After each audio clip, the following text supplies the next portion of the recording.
Looks like we might be live, Dean. Are we live? I think so, mate.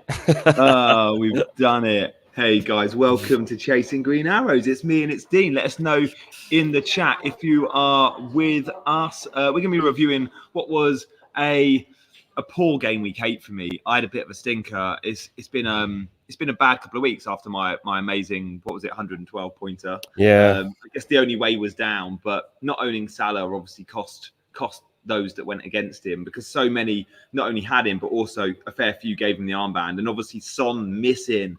Did you watch the Spurs Luton game, Dean? Because it could have been 3-4-0 after 5 minutes, literally. Yeah, crazy.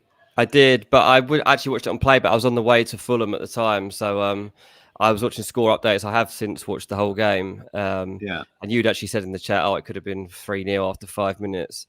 Yeah, Richarlison literally couldn't he? Could have almost had a hat trick in the first 5-10 minutes. So annoying. Or just helped by the fact that Haaland didn't score. Another blank. Didn't even have a shot.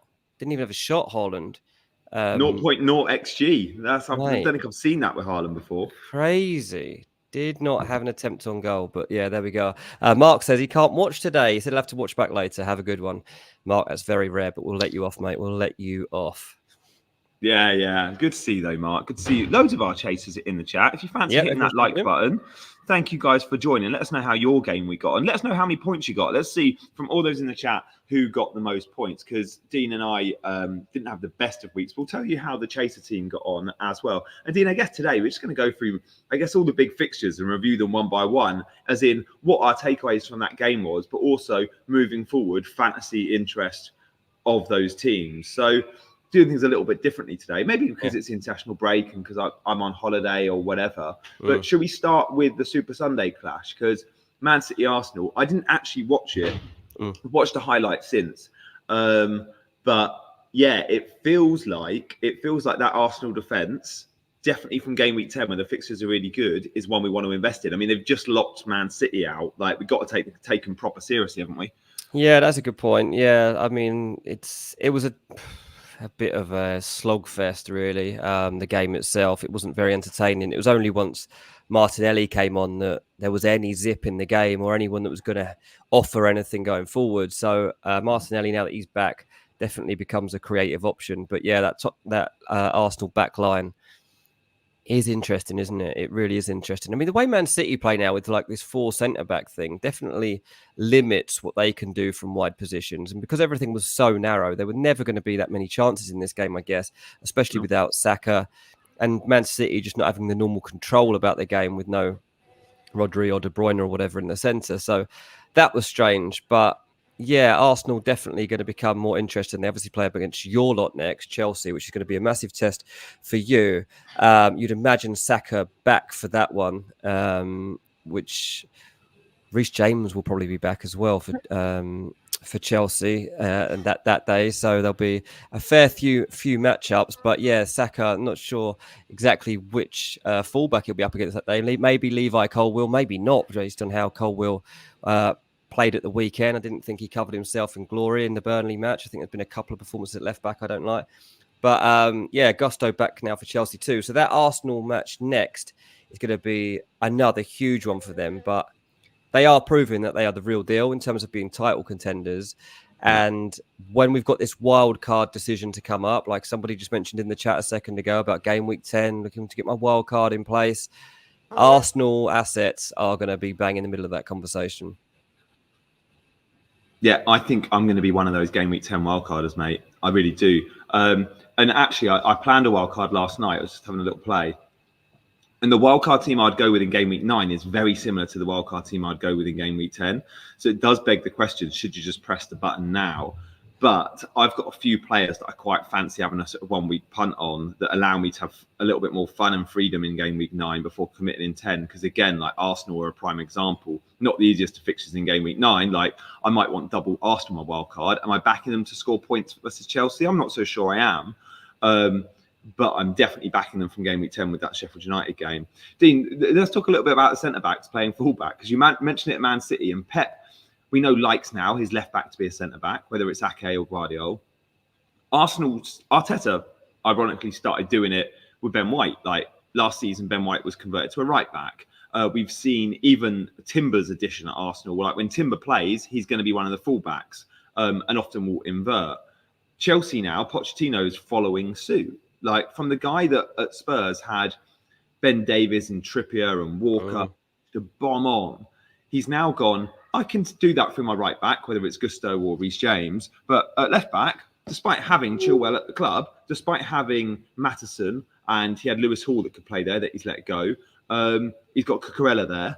He still goes, no, I want a left-footed centre-back playing there. And it allows him to attack often with a back three, and then Levi Colwill can fill in the space. But actually, when you look at the average position maps in the last few game weeks, Levi Colwill has been an out-and-out left-back in a 4. And you're right, it's not his natural position, and he doesn't cover himself in glory when he plays there, I don't think. Yeah, I mean, it's trends in football, isn't it? I mean, Tottenham are doing it too with Porro and Adoji. Like, they come in inside and play as midfielders, and then you have Bissouma and the pivot between him and the centre-backs. So you see that a lot there. Like, it's just trends in football, and everybody starts to see it be successful somewhere, and they can't resist giving it a go.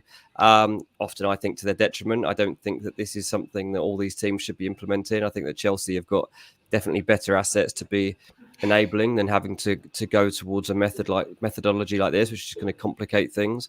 For Tottenham, it has worked, to be fair to them.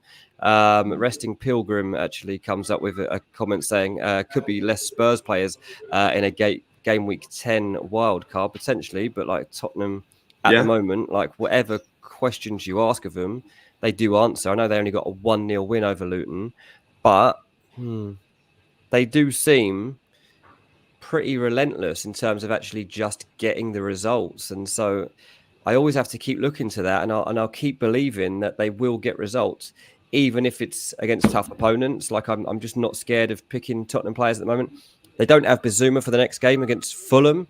It doesn't really matter because it's Fulham, so I'm not expecting anything there. Like, we're not playing well at all, so would have no qualms about Tottenham continuing. And then, obviously, that big game in game week 11, Tottenham against Chelsea, is going to be a really, really big fixture. So, you say could be less Spurs players. I'm not convinced about that. But Romero and I've forgotten his name, Van der Ven, the partnership is just growing. They were brilliant at the weekend. It's good. I don't know.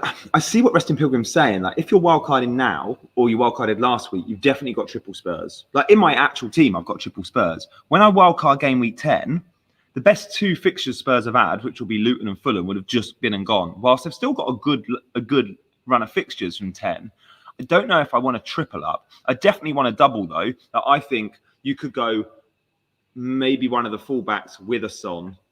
But then I still think Maddison, in his own right, as you say, they'll pick up points and he's a good pick. But then you just go, is there better picks at Aston Villa with their run of fixtures or Arsenal with theirs? And can you justify all 3 Spurs? Like, as good as Spurs were against Luton, they only scored 1 goal. So, Son still blanked. Son, Porro, and Maddison all could have had 15, 20 pointers. Like, Porro missed a big chance in the first 5-10 minutes, which, if that had gone in, it would have been massive because the floodgates would have opened and it would have been a Son assist. And so it could have gone either way, but they did only score 1 goal. And I see Geddy in the chat has mentioned Matoma on a game week 10 wildcard again. Brighton are a team we've been ditching. Like, many of us have sold a Stupinan. Those that had Matoma, many have sold. I look at game week 10 fixtures for Brighton and I'm like, whoa, I need at least 1 at Brighton attacking player. Sorry, I'm getting harassed by flies here. But maybe 2. Maybe 2 Brighton. And again, that's another reason perhaps to wildcard in 10. Like, João Pedro, I don't particularly love him as an FPL asset because he misses a lot of chances. He's not nailed for 90. He's not even nailed to start. But he's 5.3 million. Like, if you can pick the weeks where João Pedro starts for you, he's 5.3 million and on penalties. And when you look at Brighton's run, I'd struggle to go, I'll have Cameron Archer. If you can just find an extra 0.8, you can actually have a decent option. Yeah, no, I think you're absolutely right. Resting Pilgrim says West Ham and Brighton move into a good run of fixtures as well. That's absolutely right. Just to quickly address this one from Derek, he says, is this time permanent now? We are doing quite a few 1 p.m s. This one, not necessarily. I mean, G is on holiday at the moment, so we're having to try to make times when we can actually get the show out. So 1 p.m has just been very convenient at the moment. So we don't really have a permanent change of time. We need to figure out really what works best for everyone, to be honest, Derek. So let us know in the chat what time you prefer us going live, and we'll weigh that up against what kind of numbers we'll get in on the streams. It really does seem to vary. Sometimes we'll do a 1 o'clock stream, and we'll have 500 people watching live. Sometimes we'll do one and it's just like a couple of hundred live, but a decent watch back. So let us know, guys, what you prefer, because obviously it's your show as much as it is ours, and we want to make sure that all of you are on board. Just to let you all know as well, we don't have a producer today. So like how the show suddenly started today, it's just me and G. The producer is on a sudden flight somewhere and has given me the controls, which I've literally never even seen before, let alone used. So I'm the pilot with literally no idea what I'm doing. I think I can see the button that says end stream, so I know how to put an end to this, but I won't be putting up many graphics. I won't be showing you our teams today, but we'll talk through it all. But yeah, all that side of things, I'm afraid, is just dropping a level today. Yeah, mate. Fair play for taking it on without even being slightly flustered, as I know I would have been. But yeah, we'll keep you posted moving forward with those 1 p.m.s or 7 p.m.s. And you'll notice when we do the Wednesday stream with Big Man Backer, that is always a day thing because he's in Pakistan. The evening streams are difficult for him, so Wednesdays will always be around 1-2 p.m. But Mondays and Fridays we appreciate have been moving around a little bit. So we'll confirm that up. We'll try and be more consistent with our timings. And look, one thing we will try and change is the graphic pre-stream, because it always says coming up at 7, and I'm like, it's 5 to 1. It's 7 o'clock somewhere though. It's 7 o'clock somewhere. Good point. Yeah, so it doesn't really make any sense anyway to have a time on there. But yeah, I mean the Fridays, I don't mind doing an earlier show because it's often the 7 o'clock one goes out of date so quick. It's tricky for us. But Geddy has the big question, mate. Are you anywhere nice right now? I'm in Menorca, which isn't to be confused with Mallorca, which is way more common. Like I've been to Mallorca before. I've never been to Menorca. I've been to Magaluf before. So it's like a different holiday. Not good for the wife and kids trip. Yeah, I did say to Cam, we were looking at like TUI style holidays. That's not usually what we'd book, but now we've got a baby. It's like we want something that's got all the entertainment, all that jazz. Yeah. Child friendly, and there was loads of good sort of all inclusive style hotels in Mallorca. And I said to Cam, "Oh, the flight is going to be carnage because it will be all the lads going to Magaluf." True. So I just don't want to get on a flight with my family full of lads. That's a great shout. So I was like, let's go to that hotel instead, which was in Menorca, which is the same forecast, the same price, the same whatever. And yeah, it will be a nice flight. And it was. The plane was half empty, which was great because we had a seat spare between us for the little one. Because under 2, you don't buy a seat. So we were like, please, let's have a spare. So yeah, works out well. I'm loving it. I'm here till Wednesday morning. Really. Oh, lovely, mate. Very nice break. FPL Freddy says, I mentioned Cole Palmer to you guys Friday, but didn't put him in. Yeah, and I mentioned him too, because I'd obviously seen him in that Fulham Chelsea game. And I was said he was the best player. He was the best player on the pitch. And I was like, he's good. He's definitely going to start that game. And I looked up his price on the back of that. Well, you said how good he was, and then I was like, let's just check it. And I said it on the stream. I was like, it's 4.9 million. Yeah, and what we didn't know was he was also on penalties. Oh, exactly. I couldn't believe it. I couldn't believe it. Now, obviously, I'm not going to be rushing to get him in for Arsenal at home, and Chelsea have actually got a pretty tough spell of fixtures, like the next 6. But we'll see what Chelsea are made of for sure. I mean, they've beaten Fulham and Burnley, which is great, but are they ready for that next tier yet? Like we're about to find out after the international break, because they play Arsenal, Brentford, and then they've got all sorts of games like Tottenham. They might have Man City in there as well, I think. It's a dreadful run. They are bottom of the ticker, but Cole Palmer is 4.9 million. So at 4.9 million, you're not really going to beat that for value if he's starting every game, and if he actually is on pens. That definitely becomes a good pick. So, Freddie, shame you didn't back your own advice, mate, but I didn't either. And that's where we are right. Oh, no, he says he put in Douglas Luiz instead. Oh, no, another penalty taker, but a DM, Yeah, DM, that's the difference. I've got some quotes from Pochettino. I read these this morning. He's a very talented player, and he has the quality, and he surprised me when he arrived. Because it was a day before the transfer window closed. The way he reads the situations and what the team needs in every situation, he can be the player who can link with his teammates, the player that can link with his teammates. Great. He is still very, very young, but with great personality, and he has the talent and quality which we saw today. He is the guy we thought Havertz was. I think when we're talking about linking in those attacking positions that can play a variety of roles from number 10 to slightly further out wide, but wants to cut in. Similar sort of skill set to someone like a Havertz, like he's got the vision, always seems to have an extra second on the ball, but he looks like he's got quite good finishing, and he looks like he's probably a little bit more consistent. So I love that, and I love that he stepped up to take the pen. Yeah, totally. So he's got belief in himself. He had to wait a long time for that pen too. Like it was made to wait to take it, and he managed to show composure to stick it away. A very interesting transfer, really, from a Chelsea point of view, because there were no plans to sign him. It was a situation that was thrown up right at the end of the window, and they just went for it. Like there was no real plan to sign Cole Palmer. And actually, I was speaking to someone who worked at Chelsea. It was like, he'll be one of our best players. He's one of our better signings. Like of all the ones we've actually premeditated, this is one that actually could really pay off because the way that he plays, the position he plays in, could really work. You know, if you think when Chelsea sign players from like Brighton, say Caicedo, for example, long term, is it going to be a good transfer? Yes. Short term, Brighton players find it pretty difficult to adapt to new systems of play because what they have at Brighton is so rigid in terms of like when your play is activated, like you don't really go outside of your zones of play.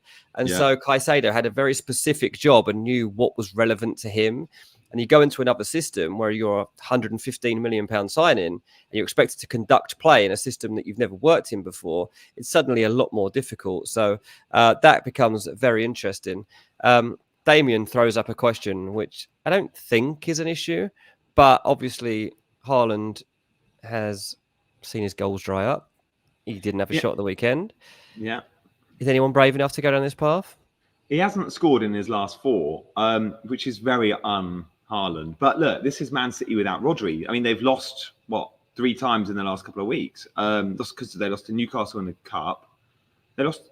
maybe they lost to Wolves, they lost to Newcastle. Yeah. And then, so 3 times since pretty much Rodri didn't play any of those, I don't think. Yeah, he played one game in the Champions League and they won, yeah. Yeah. So I don't know. I don't think we panic. Looking at captaincy is always a big one for Haaland because it's like, I get it. If he's not scoring goals and you're not captaining him, you can sell the guy.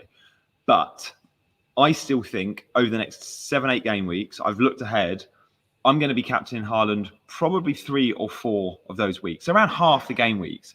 That's still worth keeping if he's the standout. Because you might look at the City fixtures and go, oh, they've got some tough ones. But wedged in between those tough ones, they've got weeks where you're going to captain Haaland, like Bournemouth. I even think next week, Brighton at home. I love Brighton. Like Brighton could go and get a result there, but they'll concede. Like Brighton do not keep clean sheets and they concede tons of XG. So do we prefer Son, who has Fulham, Salah, who has Everton, or Haaland as Brighton? I still think I prefer Haaland, who has Brighton at home. So, yeah, I'm not considering selling Haaland. I get it if you're on wildcard, you want to be experimental. You can get an amazing team without Haaland, but he's the game's best player by a country mile, and a few blanks doesn't change that. Yeah, Adam says Haaland v Salah, flip between game week 10, go Salah, then back to Haaland in game week 16. I'm keeping both players in my squad, and I'll just choose the weeks when I think Salah might have the better fixture to occasionally go. Look, there's twice this season I've gone away from Haaland, I think, off the top of my head. 1 week with Salah, 1 week with Son. Neither of those times did it pay off. I think I got lucky. One time Haaland scored 1, the other time he didn't score, so I've been okay.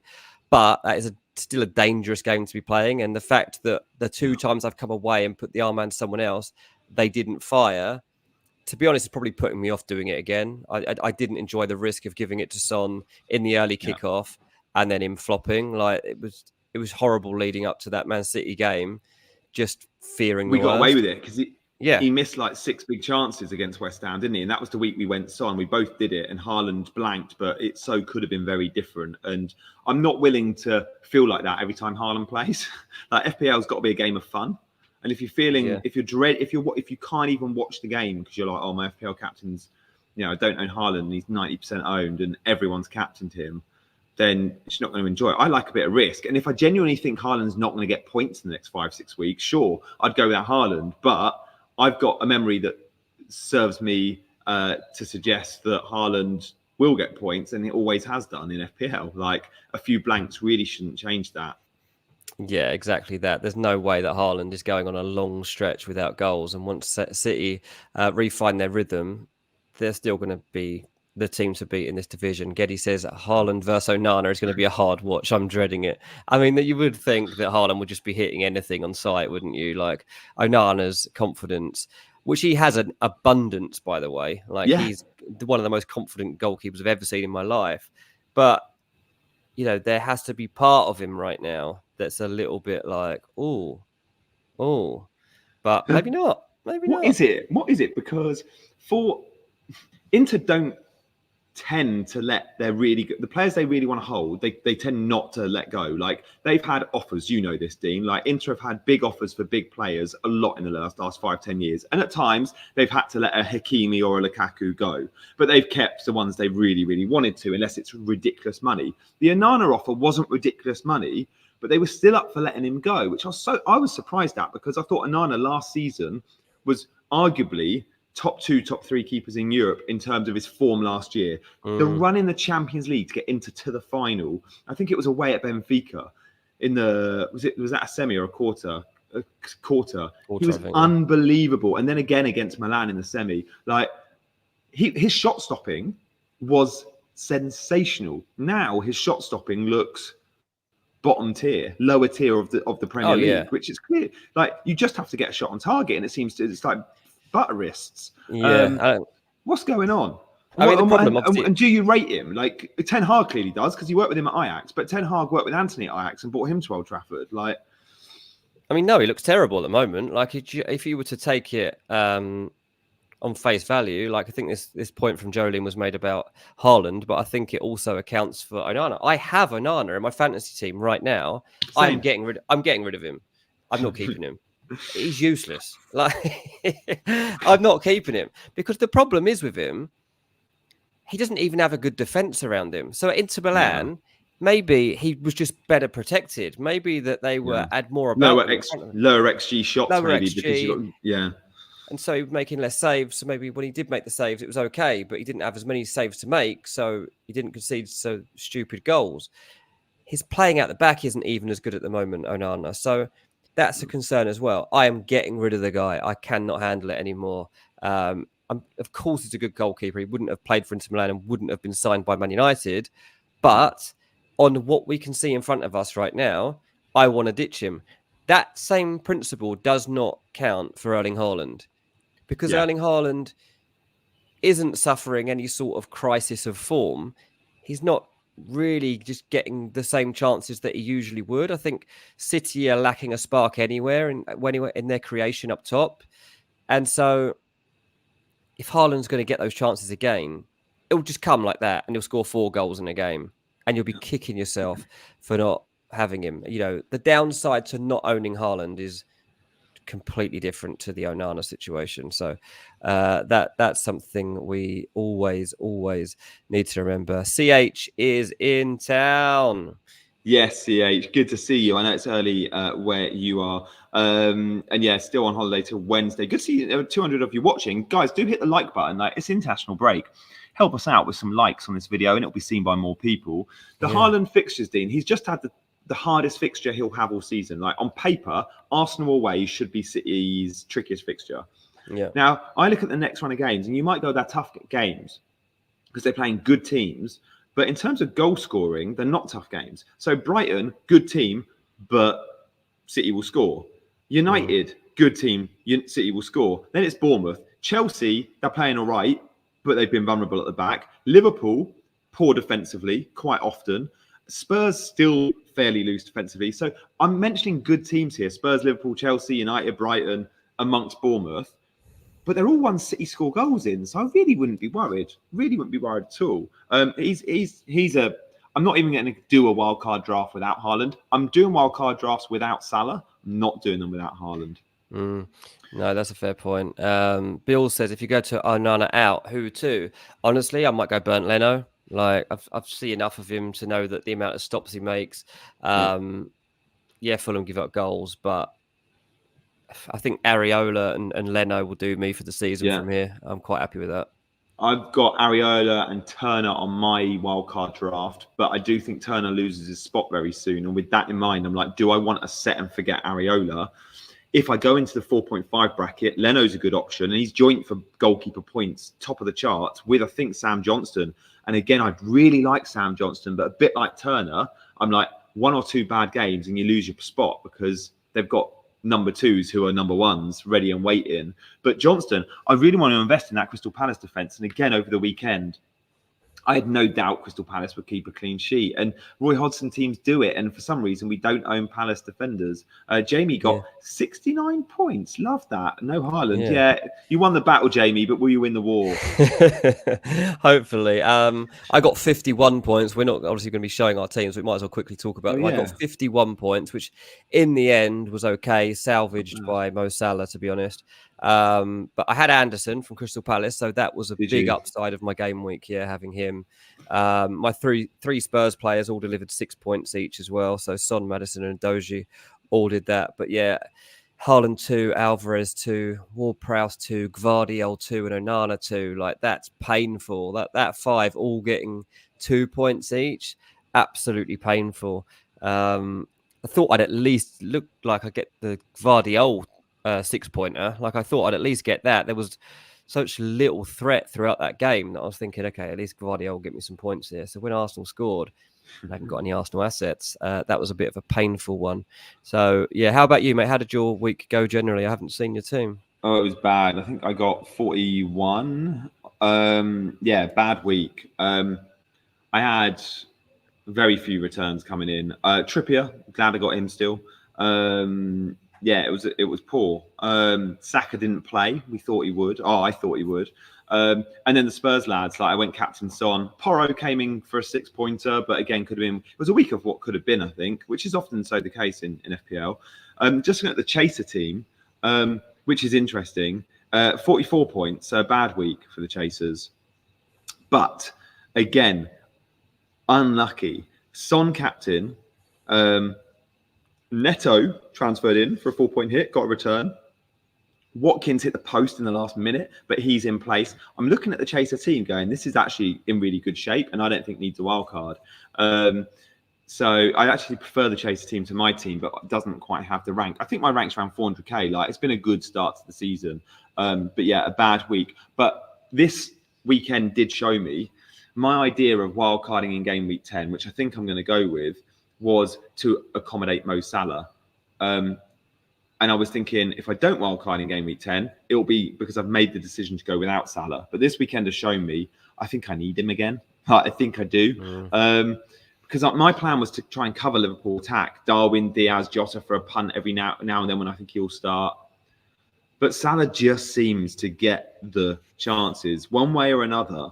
And Liverpool do get penalties. Like, they're a team that always had three penalties already this season in 8 game weeks. Like, they're a team that do get pens. So I think I'm going to be going Mo Salah in, which means I have to wildcard.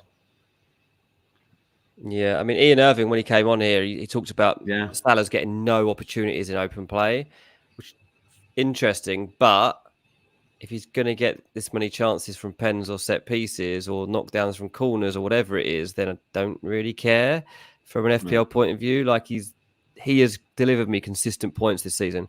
Dude, you know what's interesting? You just said you're like 400,000 or something like that.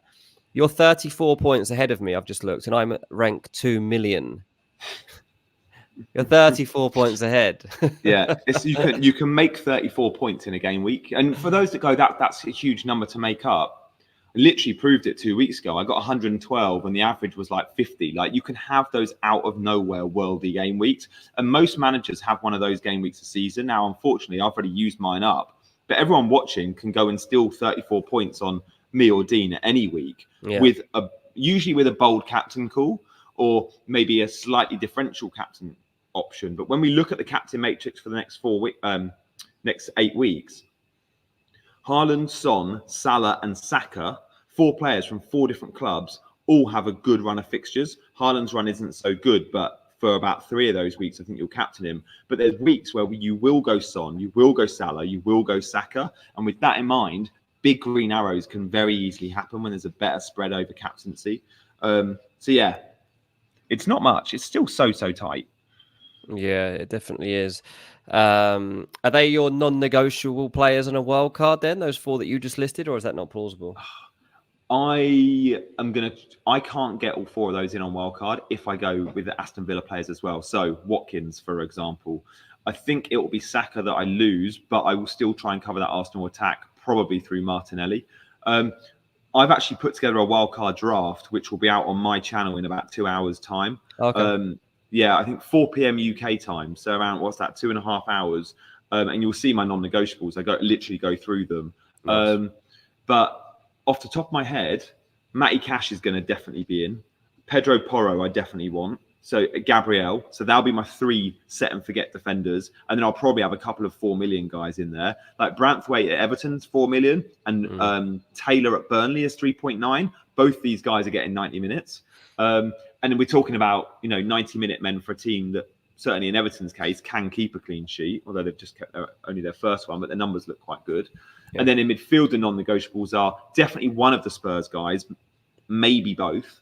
And then Neto, because I think you need players of Neto's price point in your 11 to make it work. So you can have Salah, he's another one, Haaland's another one, and Watkins is another one. So that's pretty much my 11, give or take 1 or 2. But game week 9, we don't know. Every game week, there's a surprise. This game week, it was Palmer. Last game week, it was Watkins. Now, Watkins and Palmer wouldn't have been anywhere near my wildcard drafts 2 weeks ago. But off the back of seeing what they did in game week 8 and 9, or 7 and 8, you're like, oh, I need that player. And in game week 9, there'll be another new shiny toy. So hence, I'm not committing yet to a wildcard. I think every week that we go on, there's usually that 1 or 2 extra players you go, he's caught my eye and I actually feel like he needs to be in. Yeah, absolutely. That Sokan talks there about the swings that he's experienced with you alone. I think that's probably replicated throughout the community at the moment. Bree says, am I the only one in the chat who blocks people when they post humble brags such as, is 68 any good, when the average game week is clearly 44 points? Yeah, we're all capable of seeing what the average score was. Congratulations to you if you got 60 or above this week, because it was hard to do that. But mostly it meant that you were going against Haaland, I imagine. So still going to be brave. There you go. It means you captain is 71 any good? Love that, Rahul. It means you captain Salah if you've got these sort of 70 scores as well. And to captain Salah, fair play. But I just want to give a little shout out to how fine margins in FPL, because Son could, on another day, Spurs are 3-0 up against Luton in the first 5 minutes, and that's a 6-7-0, and Son's got huge amount of points, and Brighton don't collapse 5 minutes before half time and concede 2 sloppy goals, 1 from a pen. Swings and roundabouts. Fair play to those that went Salah. It was the right call, but this game is about fine margins and a ton of luck, and we often forget that when we have really good weeks. Like, we often remember it when we have bad weeks. Oh, I'm so unlucky. But I always like to try and remember myself when I have a good week. I got lucky. You need things to fall your way. It's almost impossible at the moment to predict the outcomes of games and the results. I mean, if you go back to say we were here on Friday and the way we were all talking, and then if you were to predict that day, well, Tottenham will actually only sneak to a 1-0 win over Luton and they'll have 10 men. Chelsea will actually score 4 at the weekend. Man United will be losing 1-0, but Scott McTominay will score 2 in injury time and it will save them from another defeat. And Arsenal will finally beat Man City 1-0. Like, people will be saying, what are you talking about? Like, that can't all happen. It's like football makes no sense. And that's the great thing about it. But every week we come into this game thinking we know exactly what's going to happen. And that's why you've got to keep faith in people. You've got to go with your gut. You've got to not just follow the trends of the community, because no matter how much data someone has, no matter how many matches somebody's watched, they have no idea how Saturday will unfold. Yeah. I look at players like Brian and Bomo at the start of the season, where the world and their dog in the FPL community were telling everyone that he's essential. Like, you have to have Mbomo because he scored however many goals in the first few weeks, and the data's so good, and Brentford are flying. Well, those that didn't have Mbomo had FOMO. They had the fear factor, and they all went and bought Mbomo. And since they bought him in game week 4 or 5 or whenever it was, he's literally had 1 and 2 points every single week since. Like, that's football, because players like Mbomo are still players like Mbomo. Like, they're not going to turn into prime Messi overnight. CH is 98 good. I didn't get it, but it's good. I like this one from CH as well. So basically, on Saturday, I went to Fulham, and I stopped Dylan at the station. He actually has his own little Instagram, and he started wants to. He thinks he's going to be a YouTuber. He's 5 years old, and his dream is to be a YouTuber. It's absolutely ludicrous, but whatever. It pays bills these days, so I'm not going to put him off. Mate, you know how to use StreamYard now. You can teach. Now I know how to use StreamYard. I'm going to start his own YouTube show. Yeah, but so I recorded him at the station. I said, "Come on, and Dill, what's the score going to be? Fulham, Sheffield United, run away." And he was like, "Yep, I think it'll be 2-1, but it could be. There will be a chance that this game could be 3-1, so it could be 3-1." And literally, like Fulham were 2-1 up, and like the next goal was going to clearly define which way this was going. And 3-1 it was. Like, we got one chance to make it 3-1, and we took it. And so that's why CH is saying that. I had a few messages on ranks today too, saying, Mystic Dylan, can we get him on the show because his predictions are better than yours? And I was like, absolutely they are. But yeah, it's ups and downs with Dylan. It's ups and downs when you go to football. It's very emotional, mate. It's very emotional. Do you know what? So Chris Basham got a really bad injury at Fulham at the weekend. I've seen the video. A terrible ankle break for Chris Basham. And obviously Dylan sees all this chaos, and then someone says, "Oh, his ankle's broken. It's basically like out." And Dylan can hear all those people talking about it. And then an ambulance comes next to the pitch. Now, so in Dylan's head, if you're putting an ambulance, you are basically dead. So all he would ask me about all night, did he die? So I'm like, well, no, he's not going to die. Like, it's really sad because he's got a really bad injury. But he's okay. It's just not good for his football and his career. But that one. But in the morning, he was like, Dad, did he die? I was like, no, mate. No. He's Chris Basham's good. Like, don't worry, he's good. But yeah, lessons every Saturday when you're taking a 5-year-old to football. That much is for sure. But Awesome says, yeah, someone said it could be a career. I mean, Chris Basham's 35 years old, but it's a tough one for him. Mate, it's a really bad one for Sheffield United. They are not a good football team. We're bad at the moment. We're just beating them 3-1.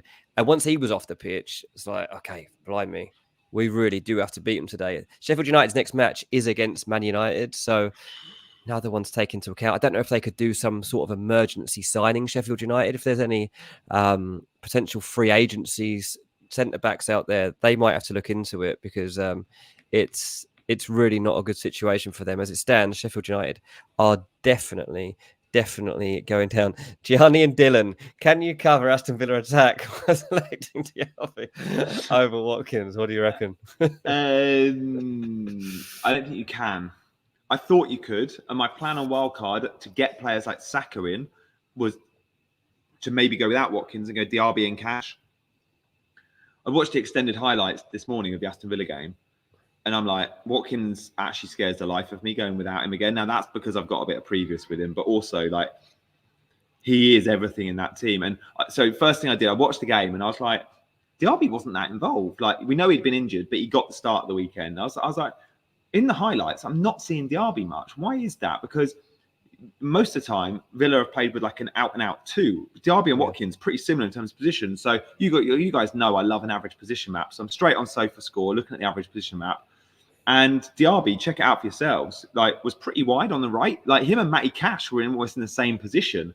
And it was Watkins number 9 by himself, like one up top. And that's the problem with Aston Villa. They do mix it up a little bit with their systems and their patterns of play. But one thing we always know is Watkins will be the main man, the number 9. And whilst Diaby sometimes is up alongside him, and when he is, he's a really good goal threat, but sometimes he'll drift in and out of a game and be fairly wide. Watkins hit the post at the end, scores that goal. He already had an assist. His 5-pointer goes to, 9, 10, 11, 12-pointer, because he had got his 3 bonus and the goal. So if he doesn't hit the post, that's an 8-point swing. 4, 5, 6, 7-point swing. So and this is a hard fixture for Villa. Knowing the fixtures he's got, he's playing teams like Luton. I think he'll be a bit could bully those teams. And Villa can we just saw him score 5 against Brighton. Like, I'm a little bit scared of going without Watkins, and I think he'll be one of the first names on the team sheet. Just looking at their fixtures from 10. It's Luton at home, Forest away, Fulham at home, Spurs away, Bournemouth away. Like, 4 of those 5 games are potential games where you go, they could get 3 or more goals. Yeah, that's true. Man says Diaby clearly not 100%. I'm holding him. No, that's a fair point. Yeah, there's a few comments coming in on a few different options. This one's quite a good one I like from Legend Neto or Gordon He-Chan. I tell you what, Hwang is definitely somebody I like in the Wolves attack. I wish I'd followed my instincts on him a little while back, because I was doing a Q&A with Give Me Sport, and they said, if Wolves were to turn this around, if they were to start to find a goal threat, where is it coming from? And I was like, it's probably Hwang. Like, you said that on here. Did I? Yeah. Well, I was like, I always just feel like he's so reliable. Like, generally, he just goes about his business. Like, is barely talked about when he is. People like Pep Guardiola can't remember their name. And you know, I just feel like he's constantly overlooked. So maybe in a wildcard draft, obviously we can't trust Wolves week in, week out. But if they're going to step up, maybe he's the guy. Mate, what sort of looks do you get, by the way, when you're doing these streams? Is there many people like looking at you wondering what on earth you're doing? Mate, last night I did a stream with Ali for Scout on my normal Sunday night slot, but this bar is rammed on an evening. Oh. So I was like, where am I going to go? And it was loud. So even if I could sit I was like, the Wi-Fi is good here. So I was like, I'm going to have to go sit in the lobby, which at least is quiet, but again, has good reception. So I sat just through there in the lobby, but it meant tons of people were walking past, like directly in front of me. And I was like trying to speak really quietly. And I was like, they must think I don't know what they think I'm doing, but because I've got like a mic, I'm clearly not just in a normal work meeting. So yeah, I got a few looks.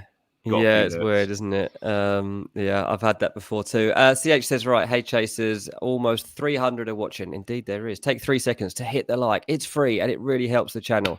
It does, CH. All of those things. People do give us the like that we need.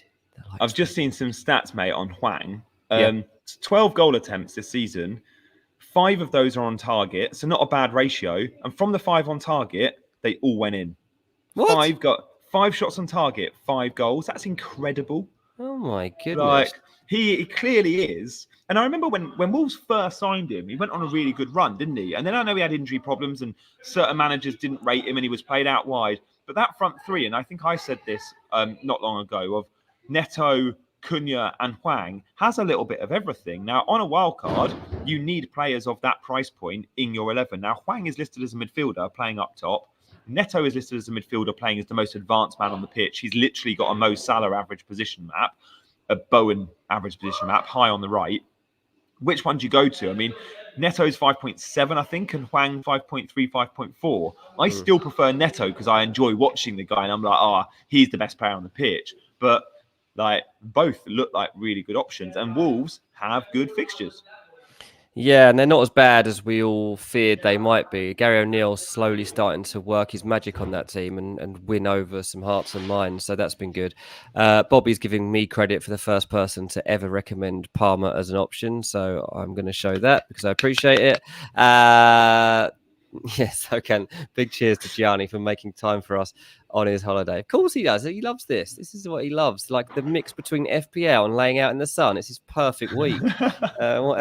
What else could he ask for? But CH says Dean probably got the intelligence from his son, Dylan. Yeah, not too far wrong, CH, have to say. Right, Eddie says, I don't have Salah in my wildcard last week. What to do with Fernandez? Got 0.1 in the bank. I can't believe anyone's picking Fernandez at this stage, or Rashford, to be honest. You've got an organ playing. The music's just started. I thought I was getting lucky with no music. Should I move? It's going to be annoying, isn't it? Or you could just stick it on mute in the times when I'm talking. Oh yeah, good one. See how stick it on mute when you're not talking, mate. And otherwise, it's not that didn't come across too badly, to be honest. And everyone appreciates the situation, so just try that. Right, sweet, yeah, good one. I'll do that. I see Eddie's question about don't have Salah. I wildcarded last week. What do Fernandez got? I mean, I hate to say it, and I've been first to say sell all your Man United players, including against Brentford at home, which was a good fixture on paper. But knowing it is Sheffield United, I actually would give them that fixture because Dean, you've just said like they are the worst team in the league at the moment, aren't they? Sheffield United. Yeah, and if it was Rashford, I think I'd sell. But Bruno's good. Bruno is good, and hasn't played that badly this season. I think I'd keep Bruno. Yeah, no, you are right. And like watching Sheffield United, like Fulham carved open. Well, they scored 3 goals and won. Like we haven't scored 3 goals or looked like scoring 3 goals for weeks. So actually do it is quite something. And yeah, they're just not that good. The goalkeeper's not that good. Like if you've got Man United players, you're right. Keep them for the next game week. Although Motaz says sell Bruno and Haaland for Watkins and Salah. Don't sell Haaland, Eddie. Don't do it. That sounds like suicide. The time to go against Haaland as well is if you are going to do it, which is such a bold move, you do it when you're on a wild card, so you can get other key cogs in your team to make sure if you're going no Haaland, you've got Alvarez, for example. Yeah, doing it in a straight switch just to get Salah in, it's like, oh, you're then going without Man City completely. Like, if there was a world I was to go without Haaland, I would 100% have Alvarez and probably Foden in my team. Yeah, absolutely. Resting saying nobody. Thanks to me for saying nobody will mind. We haven't got time for Gianni to be moving around. There's only 10 minutes left of the show anyway. Like he's fine. We can all hear him. Lingani, I want Son or Madison, but I don't want any bench points and a headache. Son or Madison. I mean, I've got both at the moment. If I was to get rid of one of them, I'd still get rid of Madison. Yeah, I would. I like them both in their own right, and we shouldn't look at them as can't have both because that's too many eggs. Look at them individually, and with the fixtures Spurs have got and the way they're playing, and at the moment you could probably justify going with both. But should my hand be forced? And money's not an issue. You go Son.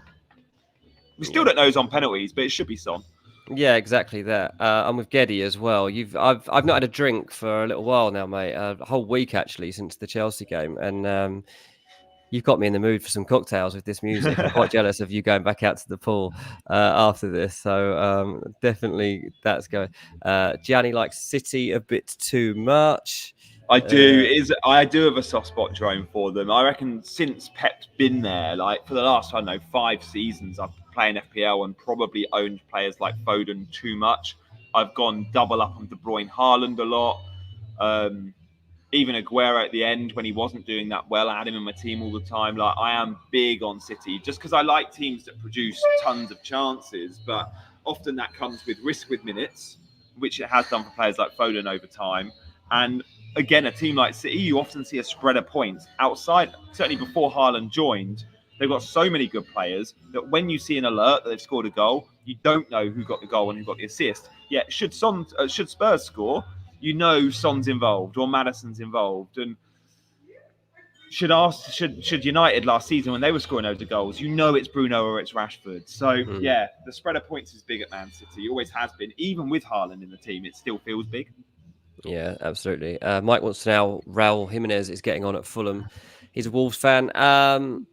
I feel a bit sorry for him, Mike. He's not been terrible. He's not had the rub of the green. He hasn't had any clear-cut chances all season. The first 3 or 4 games, people were really with him and willing him to do well.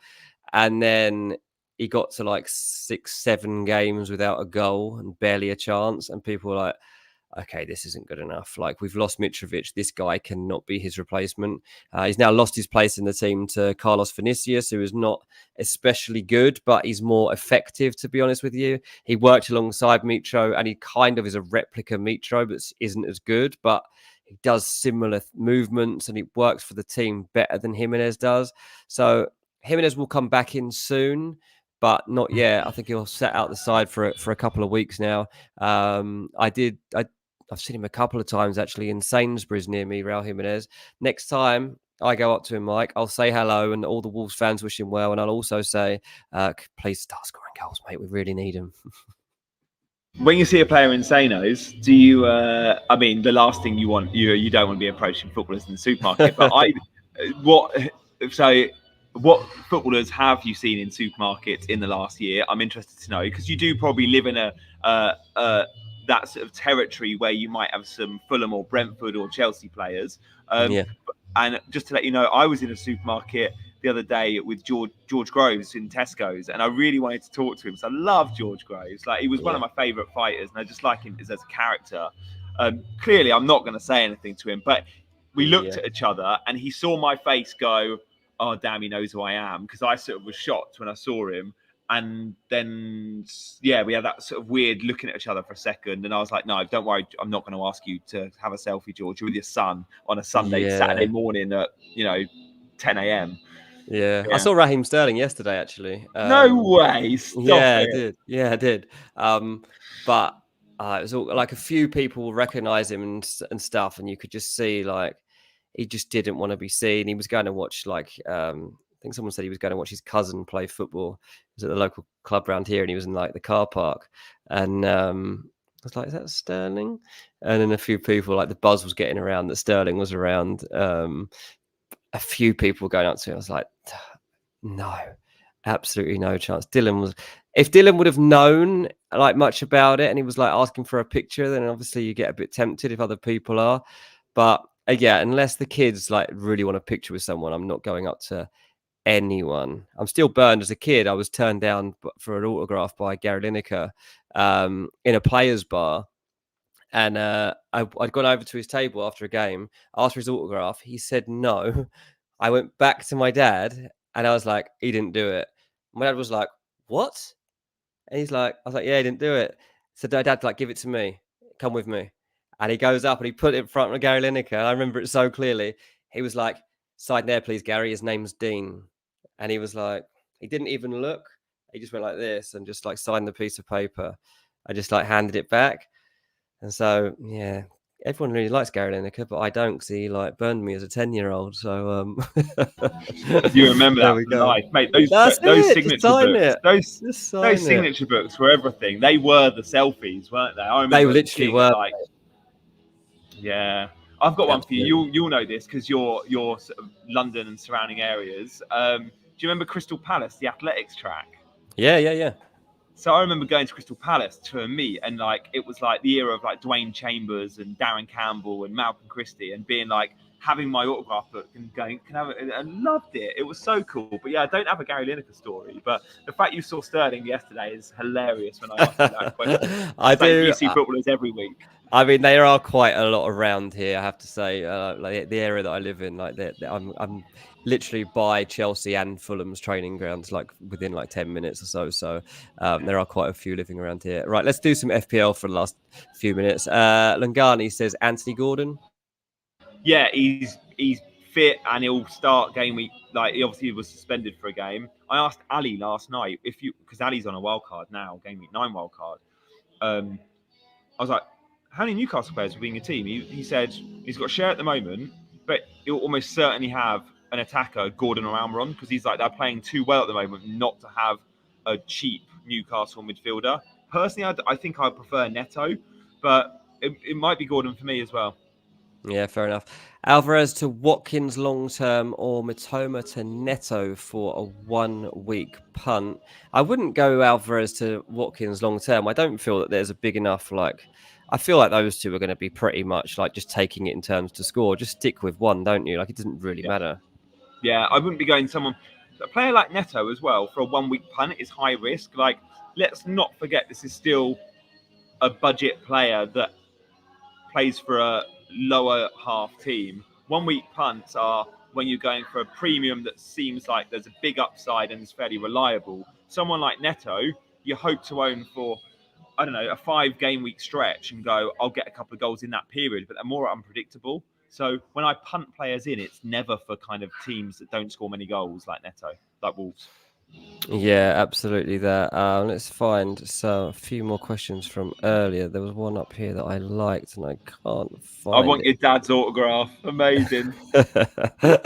Oh mate, I'll tell you what. I've been lucky. Like I was watching the Beckham documentary the other day.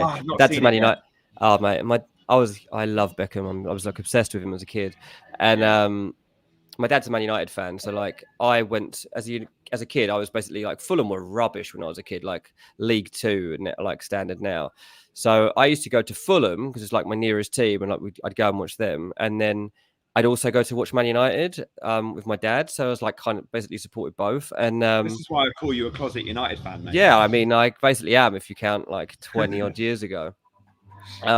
So up until like 1999, like that was pretty much my last season going. Wow. But like that season, I was like, the Beckham documentary, I was watching with my wife, and I was like, "Oh, I was at this game. Oh, I was at this game. Oh, I was at this game." And she was like, "You went to all of these like big games, like for Man." I was like, honestly, it was crazy watching it back. Like just thinking of, I didn't go to like the European Cup final, but like the FA Cup final was there. When Man United won the league, I Were was you? there. Yeah. Beckham scoring his like long ranger against Wimbledon, like from halfway, like all those matches, and I'm just like crazy the sort of stuff I got to go to. And now I feel bad that my kid supports Fulham because he's gonna have literally none of these memories that he can watch on a documentary in 20 years' time. Getty says the Beckham documentary, it really is like I've only watched the first 2 or 3 episodes, but yeah, it really is good. We've got 3 or 4 minutes left, really. Motez says, is Højlund a good option or a trap? Did you see? You probably haven't seen this. Højlund at Man United kickoff the other day. Felt really bad for him. So Man United had kickoff, but every single Premier League team took the knee this weekend. And so the ref, so Højlund everyone's standing there, but this weekend it was like an anti-racism weekend. So the ref blew his whistle and everyone got on one knee, and Højlund just like took kickoff and then just like realized what he'd done, and everyone else is suddenly on the floor, and he's like such a panic to quickly get on one knee. I felt really bad for him. He's just like clearly so in the zone of like, and like Mason Mount's kind of looking at him like, "Hey, what are you doing? What are you doing?" Højlund Is that melon of the week? Yeah, it could definitely be. Højlund's a good option. He's a very good option. Yeah, he's a very good option. Like I might do one when we're talking about 1 week punts. If you're wildcarding game week 10 and you own someone like Darwin that might not start, and we'll know if Darwin's starting, so we'll get a team league and Liverpool the early kickoff, I might go Darwin to Højlund. I've already thought about that as a potential 1 week punt for game week 9. He's gone up value twice though, which blows my mind a bit. That is the United tax, because he's not been scoring goals in the Premier League, but he's still got up loads. United players are always popular. Yeah, absolutely. Antonio says best West Ham option, if not Bowen. I tell you what, Souček's caught my eye. Yeah, really annoying, because when I picked Ward-Prowse, like I couldn't afford Bowen, and I was going through it, and I was like, Souček or Ward-Prowse, and I was like, oh, Ward-Prowse, like assists are like there, could score from free kicks. I'll go with that, but Souček's the one. I got it wrong. Mate, open play too, like the Souček average position map. You guys know I love it. I tweeted SofaScore's map yesterday, and he was the most advanced player on the pitch. Like Ward-Prowse was much deeper than him, and I was like, is Moyes going to go back to Souček 2020 Souček, where he scored 10 Premier League goals? And I wonder if he will now. He's got Ward-Prowse in there. Alongside who's the guy they signed from Ajax, the Mexican guy. Kudus, yeah. No, Alvarez. Is it? Alvarez, the deep midfielder. Yeah, sorry, yeah. Yeah, so yeah, they could both play, and Kudus looks great as well. Like I hope he starts getting starts, but he'll be. I don't know. I mean, you thought, Dean, we might end up seeing him number 9. Because Antonio's not going to be the long-term answer for West Ham. No, they're looking for a number 9 now, and if they can't find one in January, then definitely Kudus is going to be the guy that ends up rotating that position. So that'll be interesting. Obviously, Bowen can kind of float into that area as well. But Michael Scott says Jota as a 1 week punt if we know he's starting. Yeah, and we will know he's starting because there'll be a leak, and Diaz and Darwin are both coming back from South America. And it's the early kickoff for Liverpool. Yeah, absolutely. Animation says he hopes Darwin starts in game week 9. Well, we will soon find out. CH has given us a big thumbs up. We got there. We got 100 likes. We've had a very consistent, upwards of 250 views on this stream as well today. So thanks for everyone for joining us at the earlier time. Like it's really, really appreciated, especially with our low production today and some nonsense chat as well in between, just from me and G going off on tangents. But hopefully you enjoy that part of it too. Let's end with this one from Alex before the lady's getting very excited, announcing the end of Chasing Green Arrows there. Sterling to Saka or Diaby for the next 3 to 4 game weeks. G, answer this one and then you can go.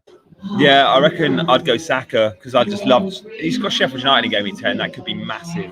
I think there's a film on behind me, which obviously starts on the hour, so that's our cue to leave.